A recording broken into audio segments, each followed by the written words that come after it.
माननीय श्री नरेंद्र मोदी जी का आभार व्यक्त करते हुए निवेदन करना चाहेंगे कि आप अपने प्रेरणात्मक संदेश के साथ हम सबका मार्गदर्शन करें। और एक बार जोरदार तालियां माननीय प्रधानमंत्री जी के स्वागत में।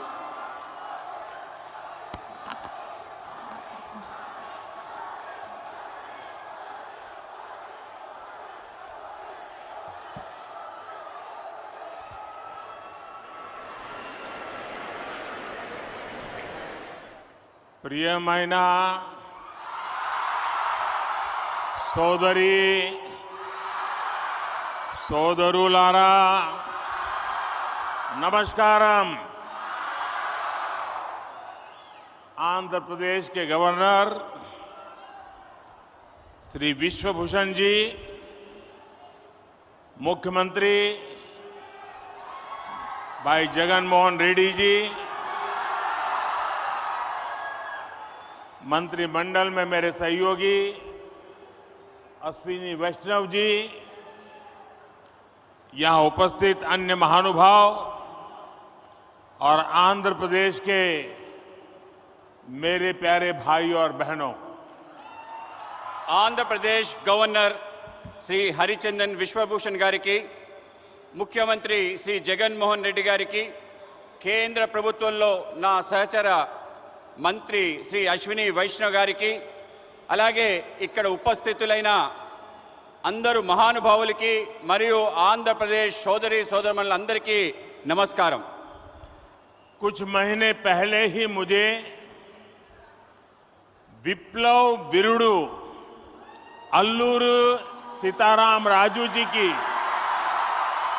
125वीं जन्म जयंती के कार्यक्रम में आप सबके बीच आने का सौभाग्य मिला था। కొన్ని నెలల ముందు నేను విప్లవ వీరుడు అల్లూరి సీతారామరాజు 125వ జన్మ జయంతికి వచ్చే సౌభాగ్యం కలిగింది। आज एक बार फिर मैं एक ऐसे अवसर पर आंध्र की धरती पर आया हूं जो आंध्र प्रदेश और विशाखापट्टनम के लिए बहुत बड़ा दिन है। ఇటువంటి ఇంకో అవకాశం ప్రాంతానికి వచ్చింది।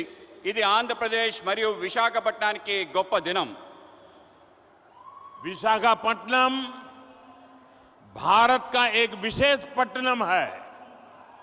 ये शहर बहुत खास है। यहां हमेशा से व्यापार की समृद्ध परंपरा रही है। విశాఖపట్నం భారతదేశం యొక్క ఒక ప్రముఖ నగరం। ఇది ఒక ప్రత్యేకమైన నగరం। ఇక్కడ ఎప్పుడూ వ్యాపారం సమృద్ధిగా జరిగే పరంపర ఉంది। विशाखापट्टनम प्राचीन भारत का एक महत्वपूर्ण पोर्ट था। हजारों वर्ष पहले भी इस पोर्ट के जरिए पश्चिमी एशिया और रोम तक व्यापार होता था और आज भी विशाखापट्टनम भारत के व्यापार का केंद्र बिंदु बना हुआ है। విశాఖపట్నం ప్రాచీన భారతదేశం యొక్క ప్రముఖ ఓడరేవు। ఈ ఓడరేవు ద్వారా 1000 ఏళ్ల క్రితం నుండి పశ్చిమాసియా రోమ్ వరకు వ్యాపారం జరుగుతూ ఉండేది। నేడు కూడా విశాఖపట్నం భారతదేశం యొక్క వ్యాపారానికి ముఖ్య కేంద్ర బిందువు। 10,000 करोड़ रुपए से अधिक के प्रोजेक्ट का लोकार्पण और शिलान्यास आंध्र प्रदेश और विशाखापट्टनम की आकांक्षाओं को पूरा करने का एक माध्यम बनेगी। 10,000 కోట్ల ప్రాజెక్టులు దేశానికి అంకితం మరియు శంకుస్థాపన చేసే ఆంధ్రప్రదేశ్ మరియు విశాఖపట్నం ప్రజల ఆకాంక్షల్ని పూర్తి చేసే మాధ్యంగా ఉంటుంది। ये योजनाएं इंफ्रास्ट्रक्चर से लेकर ईज ऑफ लिविंग और आत्मनिर्भर भारत तक कई नए आयाम खोलेगी, विकास को नई ऊंचाई पर ले जाएगी। मैं इसके लिए आंध्र प्रदेश के सभी निवासियों को हृदय से बहुत बहुत बधाई देता हूं। ఈ పథకాలు మౌలిక సదుపాయాల వల్ల సులభతర జీవితానికి స్వయం సమృద్ధి భారత సాకారానికి అనేక అవకాశాలు కల్పిస్తుంది. ఇది అభివృద్ధి యొక్క కొత్త శిఖరాలు చేరుకోవడానికి తోడ్పాటు అందిస్తుంది.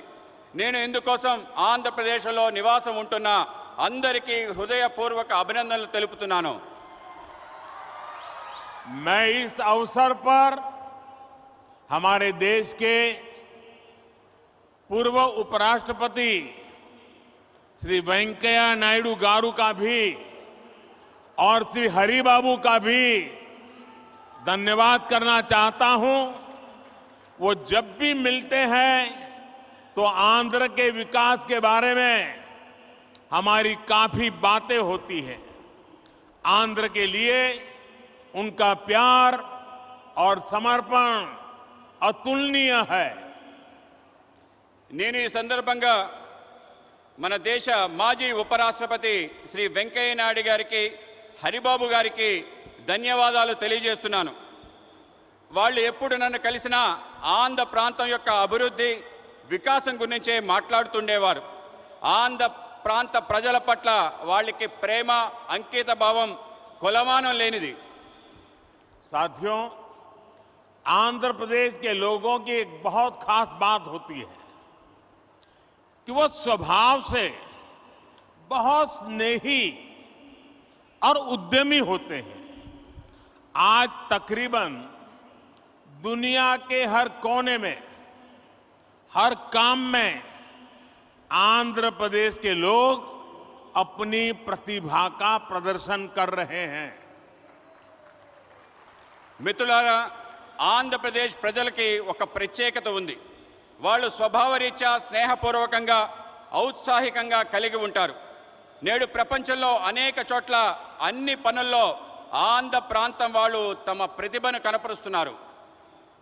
बात चाहे एजुकेशन की हो या एंटरप्राइज की, टेक्नोलॉजी की हो या मेडिकल प्रोफेशन की, हर क्षेत्र में आंध्र प्रदेश के लोगों ने अपनी विशिष्ट पहचान बनाई है।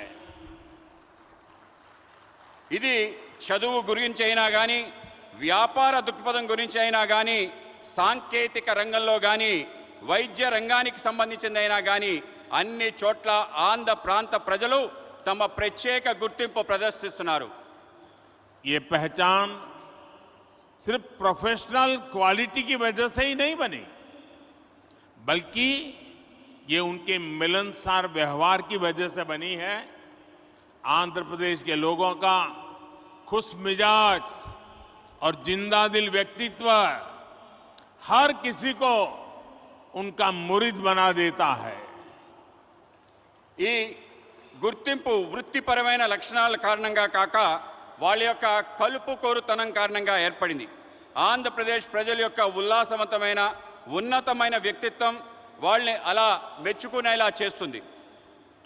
तेलुगु भाषी लोग हमेशा बेहतर की तलाश में रहते हैं और हमेशा बेहतर करने की कोशिश करते रहते हैं।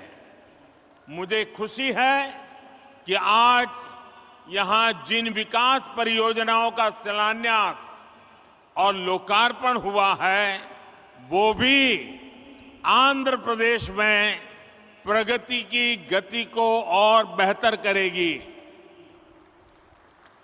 తెలుగు ప్రజలు ఎప్పుడు కూడా అందరి బాగు కోసం వెతుకుతూ ఉంటారు, అలాగే బాగు చేయడం కోసం కృషి చేస్తుంటారు. నాకు చాలా సంతోషంగా ఉంది. ఈరోజు అభివృద్ధి కార్యక్రమాల యొక్క శంకుస్థాపన జాతికి అంకితం చేసిన విషయంలో ఆంధ్ర ప్రాంతం యొక్క అభివృద్ధి మెరుగుపడడానికి దోహదపడతాయని చెప్పి భావిస్తున్నాను. साथियों, आजादी के अमृत काल में देश विकसित भारत के लक्ष्य को लेकर विकास के रास्ते पर तेजी से आगे बढ़ रहा है। మిత్రులారా, మనం స్వతంత్ర దినోత్సవం యొక్క అమృత కాలంలో ఉన్నాం. వికసించిన భారత అనే లక్ష్యంతో అభివృద్ధి పదంలో ముందుకి తోసిపోతున్నాం.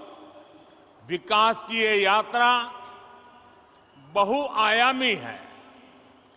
इसमें सामान्य मानवी के जीवन से जुड़ी जरूरतों की चिंता भी शामिल है. इसमें सबसे बेहतर आधुनिक इंफ्रास्ट्रक्चर का निर्माण भी शामिल है. అభివృద్ధి యొక్క ఈ యాత్రలో బహుముఖమైంది. ఇందులో సామాన్య మానవుడి యొక్క ఆలోచన కూడా దాగి ఉంది. ఇందులో ప్రపంచంలో శ్రేష్టమైన ఆధునిక మౌలిక సదుపాయాలు నిర్మాణం కూడా ఉంది. आज के इस कार्यक्रम में भी इंफ्रास्ट्रक्चर पर हमारे विजन की झलक भी साफ दिख रही है. हमारा विजन है समावेशी विकास का, इंक्लूसिव ग्रोथ का.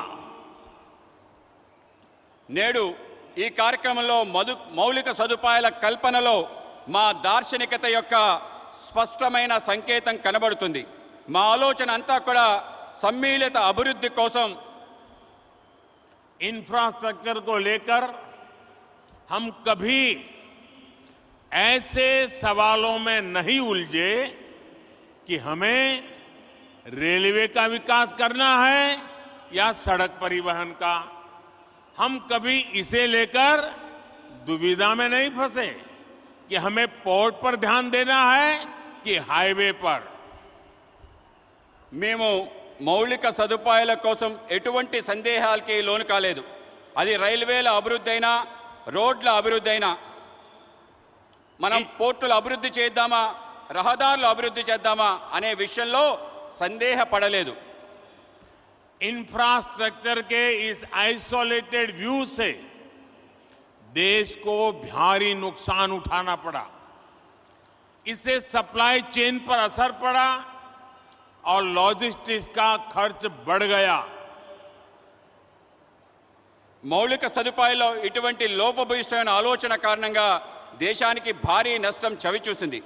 మిత్రులారా, సరఫరా గొలుసు, రవాణా సౌకర్యాలు బహుముఖమైన అనుసంధానంపై ఆధారపడి ఉంటుంది. ఆ విధంగా ముందుకు వెళ్ళడానికి దోహదపడతాయి.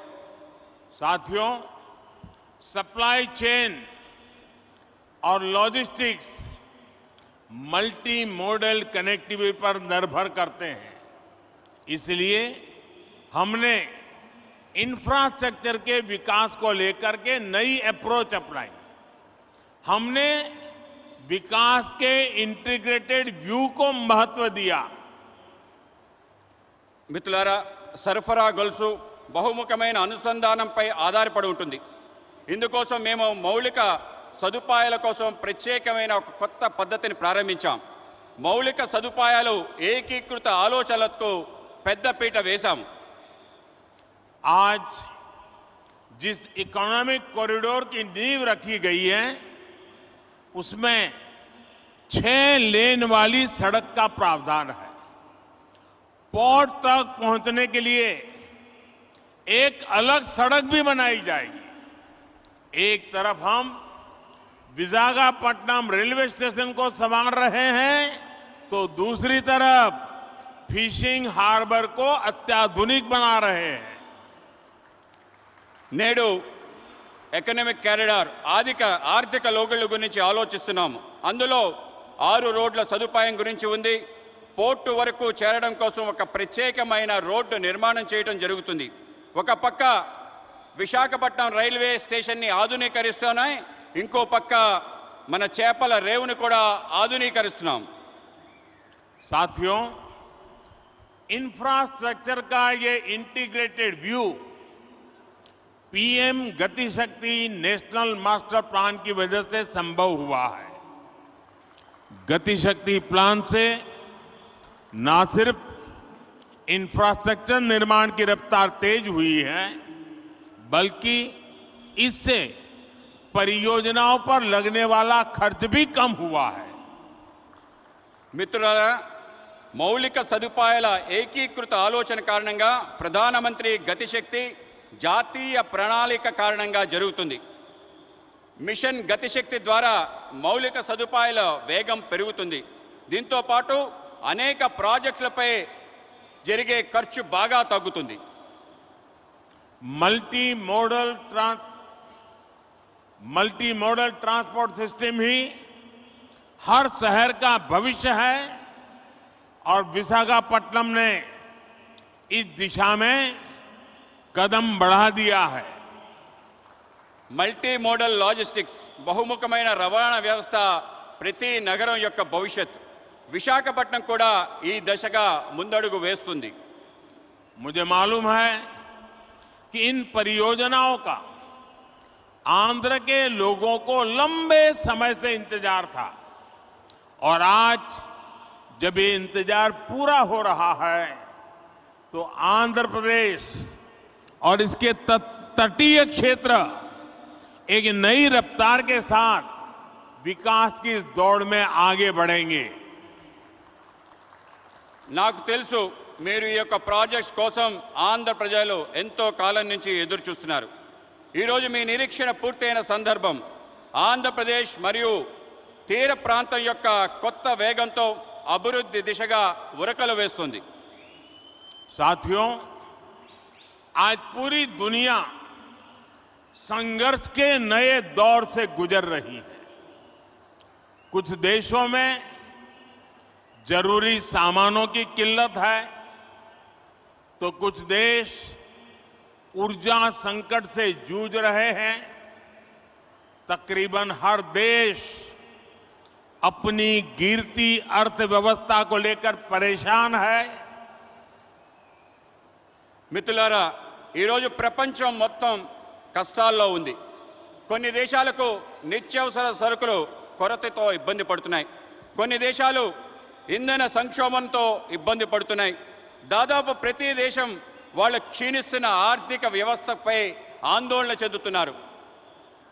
लेकिन इन सब के बीच भारत कई क्षेत्रों में बुलंदियां छू रहा है।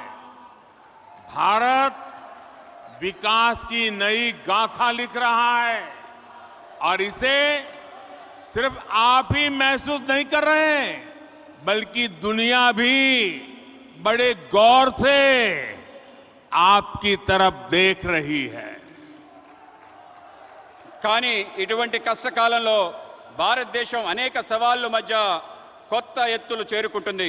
భారతదేశం ఒక సరికొత్త అభివృద్ధి చరిత్ర రాస్తుంది.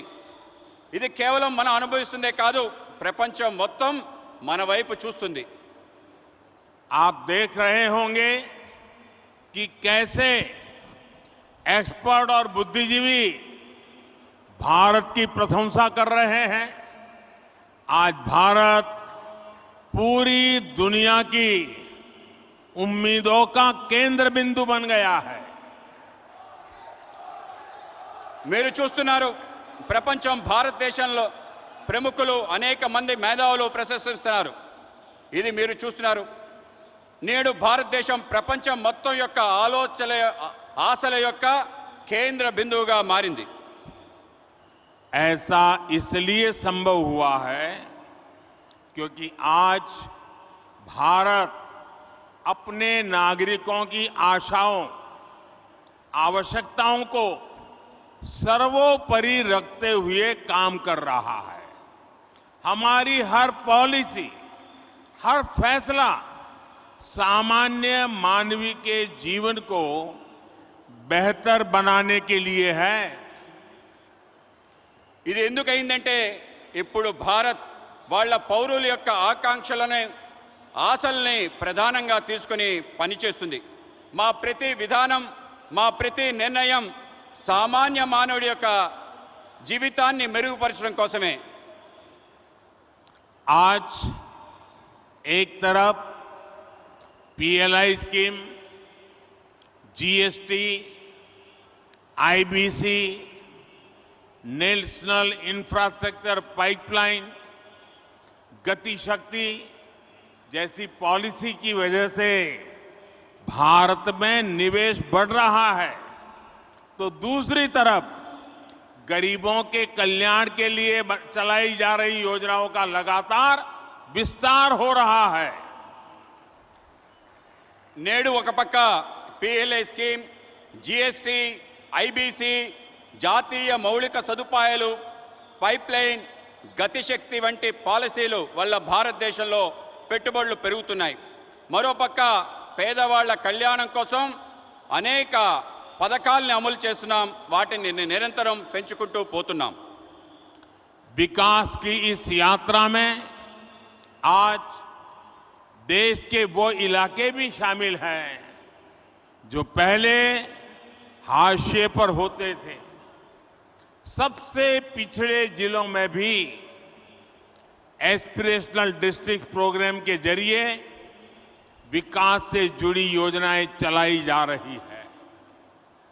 అభివృద్ధి యొక్క ఈ ప్రయాణంలో దేశంలో అనేక ప్రాంతాలు, అట్టడుగు ప్రాంతాలు కూడా చేర్చబడ్డాయి. ఆకాంక్ష జిల్లాల కార్యక్రమంలో వెనుకబడ్డ జిల్లాల్లో అనేక రకాల అభివృద్ధి కార్యక్రమాలు అమలు చేస్తున్నాం.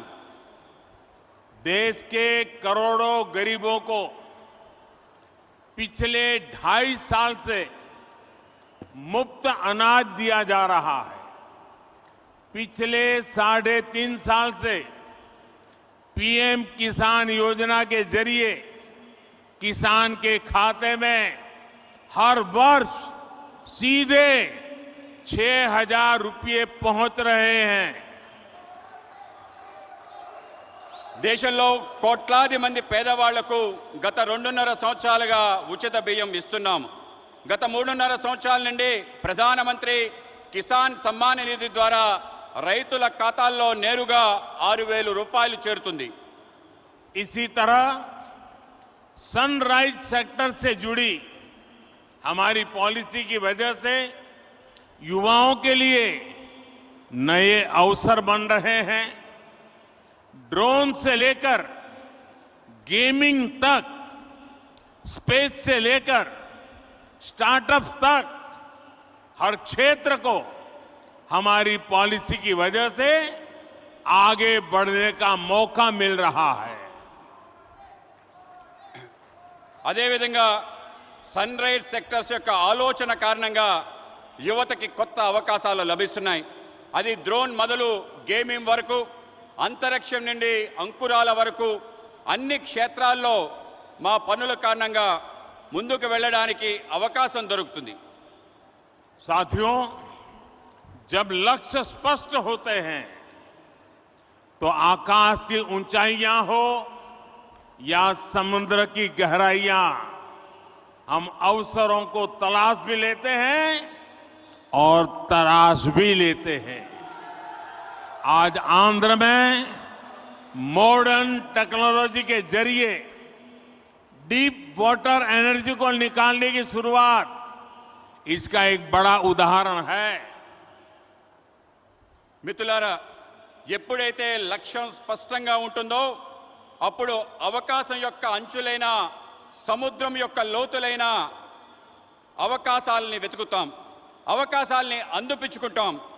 ఈరోజు ఆంధ్రప్రదేశ్లో ఆధునిక సాంకేతిక పరిజ్ఞానం ద్వారా డీప్ వాటర్లో ఇంధనాన్ని వెలికి తీయటం అనేది ఒక గొప్ప ఉదాహరణ మాత్రమే. और आज देश ब्लू इकोनॉमी से जुड़ी अनंत संभावनाओं को साकार करने के लिए भी बड़े स्तर पर प्रयास कर रहा है. ब्लू इकोनॉमी पहली बार देश की इतनी बड़ी प्राथमिकता बनी है. ఈరోజు దేశంలో నీలి ఆర్థిక వ్యవస్థతో ముడిపడి అనేక అవకాశాలు సాకారం కోసం పెద్ద ఎత్తున కృషి చేస్తున్నాం. బ్లూ ఎకానమీ మొదటిసారి ఇంత ప్రాధాన్యత అంశంగా చేర్చబడింది. मत्स्य पालकों के लिए अब किसान क्रेडिट कार्ड ऐसी सुविधा भी उपलब्ध है. आज विशाखापट्टनम फिशिंग हार्बर को आधुनिक बनाने का जो काम शुरू हुआ है, इससे हमारे मछुआरे भाई बहनों का जीवन आसान होगा. మత్స్యకారులకు కూడా కిసాన్ క్రెడిట్ కార్డ్ లాంటి సదుపాయాలు లభిస్తున్నాయి.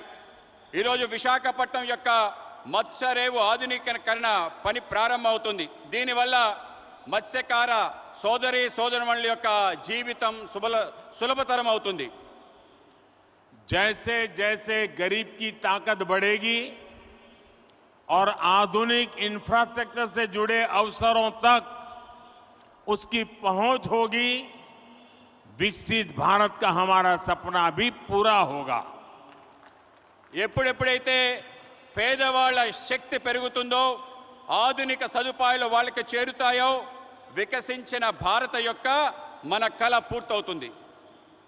साथियों, समुद्र सदियों से भारत के लिए समृद्धि और संपन्नता का स्रोत रहा है और हमारे समुद्र तटों ने इस समृद्धि के लिए गेटवे का काम किया है। आज देश में पोर्ट लेड डेवलपमेंट के लिए जो हजारों करोड़ रुपए की परियोजनाएं चल रही है, भविष्य में उनका और विस्तार होगा।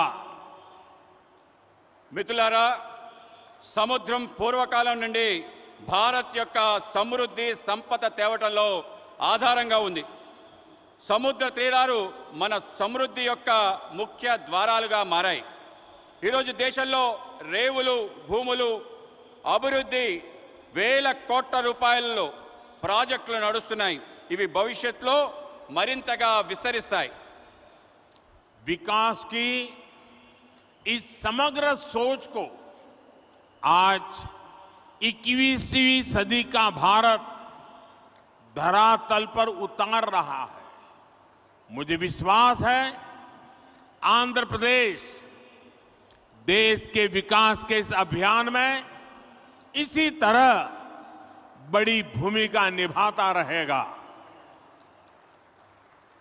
అభివృద్ధి కోసం ఇటువంటి సమగ్రమైన ఆలోచన 21వ శతాబ్ది యొక్క భారతదేశం వాస్తవ రూపంలో అవతరిస్తుంది, వాస్తవ రూపంలో తీసుకొస్తుంది. నాకు విశ్వాసం ఉంది, ఆంధ్రప్రదేశ్ దేశం యొక్క వికాసంలో పెద్ద భూమిక ప్రదర్శించబోతుంది. इसी संकल्प के साथ आप सभी का एक बार फिर बहुत बहुत धन्यवाद। ఇటువంటి సంకల్పంతో మీ అందరికీ మరోసారి హృదయపూర్వక ధన్యవాదాలు. मेरे साथ दोनों हाथ ऊपर करके पूरी ताकत से बोलिए, भारत माता की జై, भारत माता की జై, भारत माता की జై. बहुत बहुत धन्यवाद।